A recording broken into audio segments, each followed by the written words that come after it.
This episode of Now This Is Lit is brought to you by Audible. Check the link in the description to get your first Star Wars audiobook free. Everyone loves free things. Click that link. Do it. A long time ago, in a galaxy far, far away.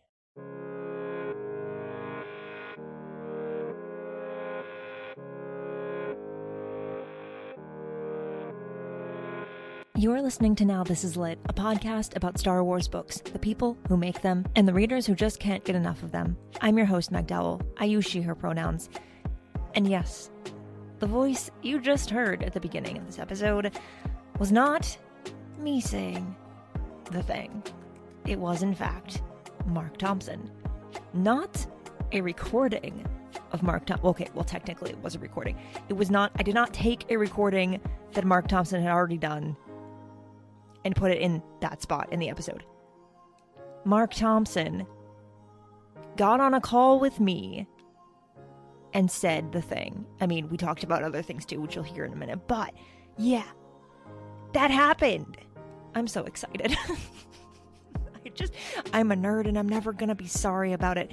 I am so excited to share my interview with Marc Thompson with you.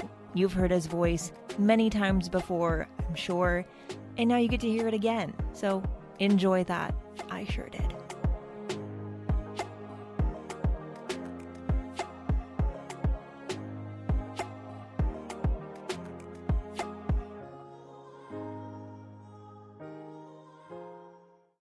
Your career has been amazing. In addition to your many voice acting roles, you have now narrated over 40 Star Wars audiobooks, and even more now are on the way thanks to news we got this week. Oh, yes. Very excited for that. It made me laugh when they released the 5 and it was like, oh, 3 of them are Marc Thompson. Like, you know what? That does not surprise me. Yeah, I'm excited, but it's definitely a lot to get done. Yeah. So you've done all of this, and I want to start by going back a little bit and talking about how did all of this journey into Star Wars audio begin for you? Oh, wow. It was a long time ago. I think in I want to say it was like 2006. My agent called and said, hey, have you ever done audiobooks? And I had done like commercials and cartoons and different things like that. But I was not much of a reader. Like I'm always embarrassed to say this, but I didn't like read for fun. And in high school, I was always like the kid who, if I had a book report due, I would rent the movie and kind of do it on the movie instead of the book. So I was kind of like trying to hedge my way out of it. And I was like, well, no, not really. I'm not really sure it's my thing. And she was like, well, it's a Star Wars audiobook. And I was like, okay, wait, hold on. Yes, I would love to audition for that. So they gave me a few pages of a book, and it was the Legacy of the Force series. And they were looking for someone to narrate this 9-story arc. So I went in and I read for it, and I really worked hard on it. Like, I think I perhaps got the job because I could like mimic some of the characters from the films. But learning how to properly tell a story and make it engaging to the listener was definitely something I had to learn on the fly, because I would kind of like go into it and kind of do these character voices, but then when it got to the prose, it was kind of like very flat and boring, and Kevin Thompson kind of had to hold my hand and like say, hey, listen, like this part's good, but this part's really bad. Like you gotta like we gotta work on this. And it's like, okay. And he's been kind of directing me ever since. And that was however many years ago. Over 15 years. So it's been a lot of fun. But yeah, it was all from that one audition. And that was my first ever audiobook, like not even just Star Wars audiobook, but just audiobook. So it was kind of jumping in the deep end. And look at you now. Yeah. So oftentimes in these books, you might have the luxury of having characters that, you could maybe more easily base a voice off of because they're from a movie, for example. But also a lot of times, there are book characters that are book characters and originate in the book. So Yes. you are responsible for coming up with a voice that fits that character. What is your process for kind of like taking this character that no one has heard before and kind of bringing them to life? Yeah. Well, a lot of it I base on what the author has put on the page. So like really like 90% of it is what the author writes down, because often they'll say things like, you know, they growled or they hissed or they, they said melodiously, and like there's these different descriptors that will kind of give me clues as to what this person might sound like. So a lot of times what I'll do is I'll read the book, and anytime anybody speaks, I'll jot down the name of that character and then any of those descriptions that the author has given me. Like if they're, human or alien, if they're male or female, if they're any, personality traits, like they're arrogant or they're timid, or, they're cocky, or, they're kind of jovial, like whatever kind of personality traits, whatever physical traits, any kind of clue I can get. If it's an alien, a lot of times I'll go on Wikipedia and I'll just kind of look, even though this character is originating in a book, maybe their species has been in Clone Wars or Rebels or one of the films or something. So, and a lot of times there'll be pictures up there, or maybe they're in a comic and I can kind of get some inspiration there. The High Republic books, they had some really awesome concept art before these books came out, and I got to kind of have this like top secret concept art deck book to like look at and draw inspiration from. So I take all of those things and then I try to come up with a voice. And coming up with the voice, I try to find a voice that matches all of those clues, but I also try to find a voice that's going to work well with the other characters in the book. Like, cause like, there might be a voice that's really perfect for this particular character, but they're going to be in a lot of scenes with this other character, and those two voices are going to sound very similar, or maybe this voice will get annoying after 14 hours, or, I usually don't factor that in. I'm fine. Like, oh, fine, let it be annoying. So I come in with my idea, I record a couple of ideas, and then if Kevin, the director, likes it, we'll keep it. If he doesn't, we might make some adjustments. But yeah, it's kind of a long process, but eventually it gets whittled down to that. After doing this for a while, there have been characters that you've voiced in these books multiple times.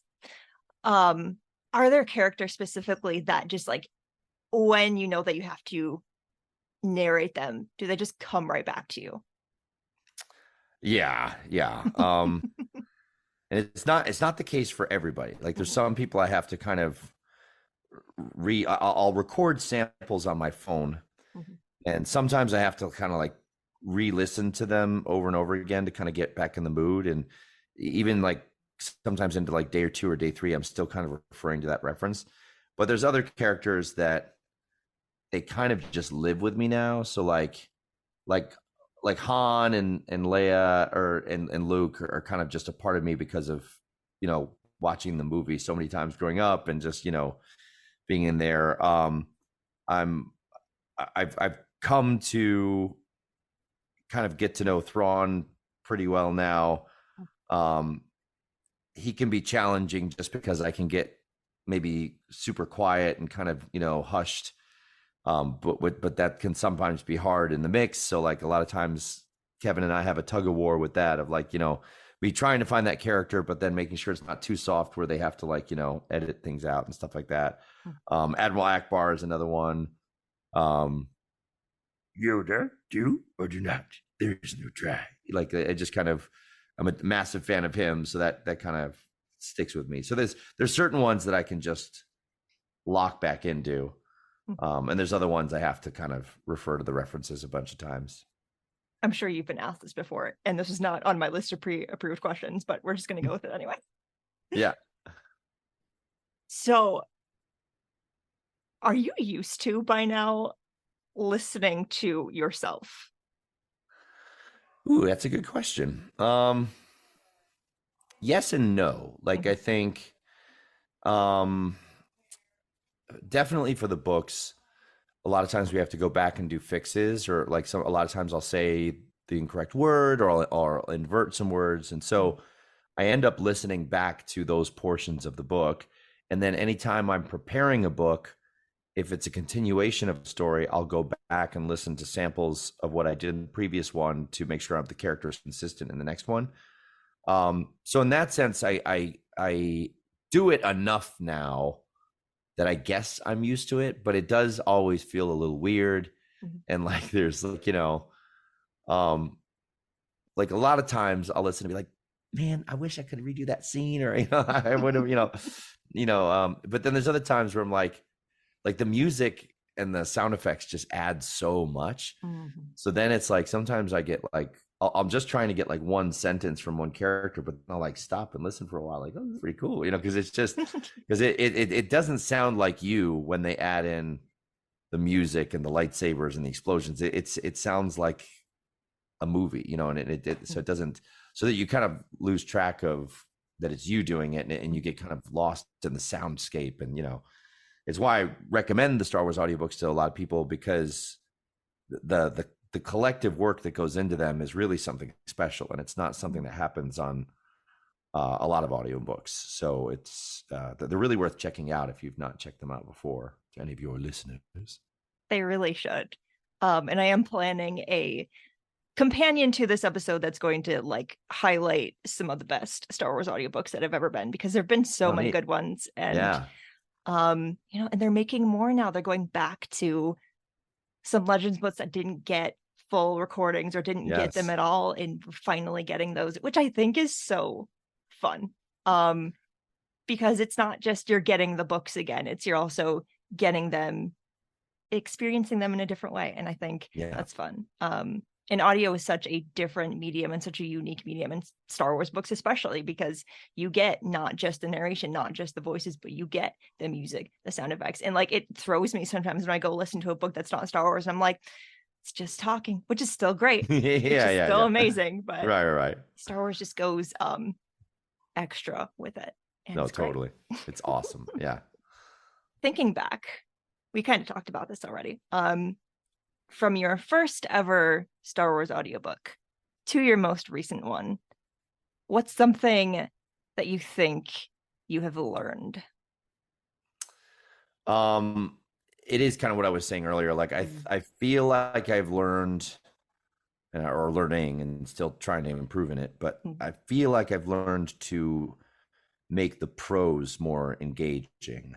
And Kevin Thompson really did help me with that. And I remember the thing that kind of unlocked it for me was, he said, like, when you read a description of a room, like, he walked into the room and it was 4 stark walls. There were no windows.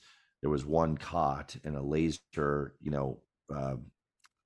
beam on the wall or something. Like, there's some reason why the character is noticing all those details. So you have to like kind of put that in the POV of the character.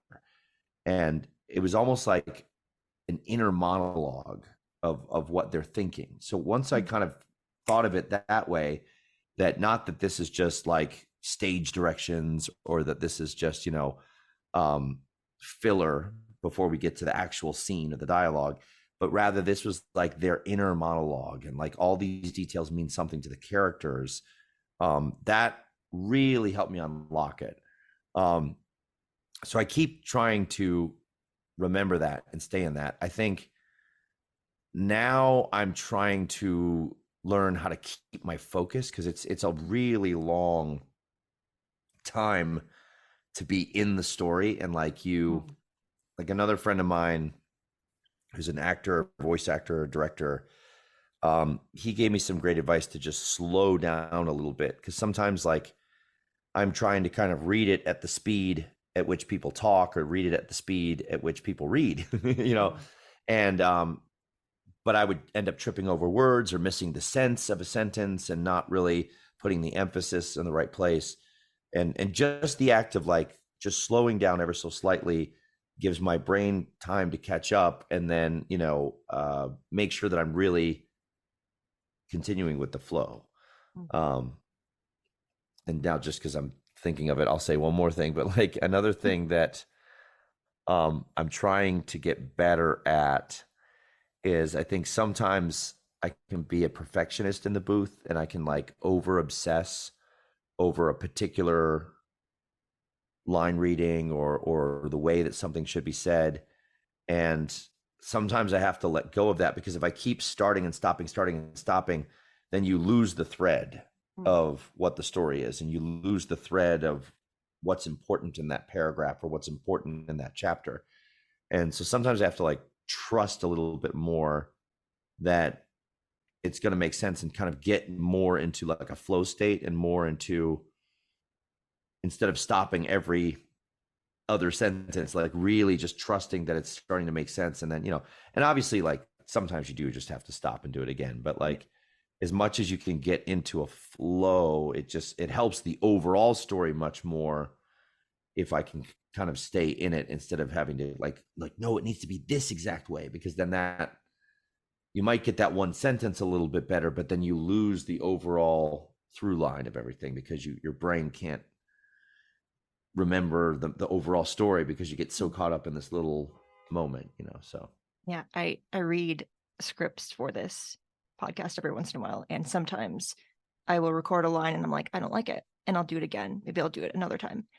When I go back into the edit, it's always like the first one was fine for me. Yeah. And it's like, oh, right, like we can, it's fine. Yeah. It's fine. That's so funny, because that's exactly what Kevin tells me too. It's like, we had it 5 takes ago. That's like, all right, sorry. It's like, but you can't hear it in your head though. Yes. And so you think, right. It didn't sound right. But then you have to go back and you're like, no, like it was fine. You're just like, don't worry about it. 100%. Yeah. That happens to me all the time. I love that you are still trying to improve and trying to get better, and loving what you do is like wanting to be better than you were yesterday. And I think that's so cool. Oh, thanks. Yeah.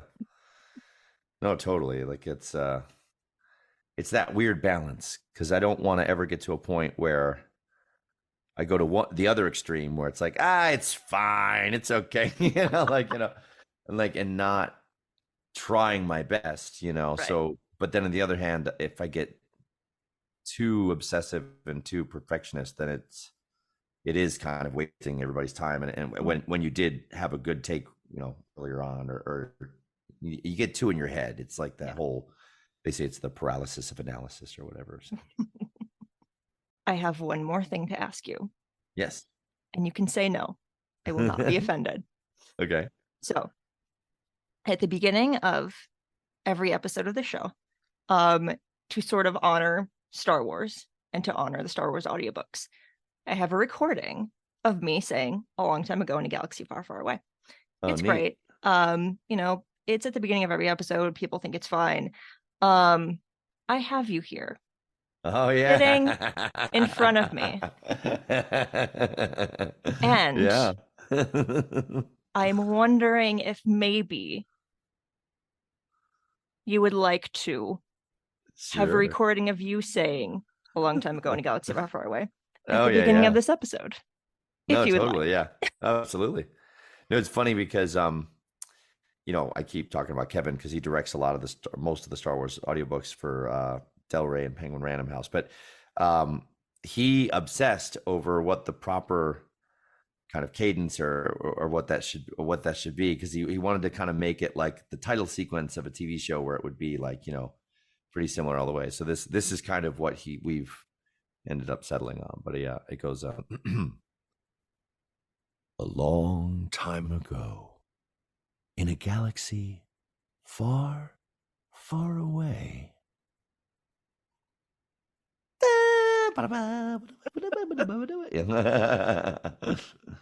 audience can't see me right now, but I'm smiling. I've wanted to ask you to do that for so long. Oh, cool. Yeah. Oh, that was great. I mean, you've done it so many times, but Right. Here we are, live on a Wednesday evening. I don't know. Yeah. This has been great. Oh, Yeah, being able to hear your journey to this point and kind of a little bit of behind the scenes of how this works. And thank you so much oh for yeah. talking to me. Yeah, No, absolutely. I really appreciate it. And thank you for your questions. They were very cool. of course.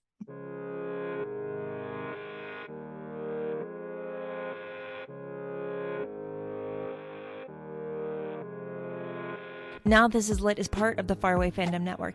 It is produced by Devor Monda and written, hosted, and edited by me. Jose Jimenez designed our podcast art. Keep up with the show with our Substack at starwarslitpod.substack.com. And find the show wherever you get your podcasts. You can support the show by clicking that Audible link and getting your free trial book free for you, and I get some dollars, and that's fun.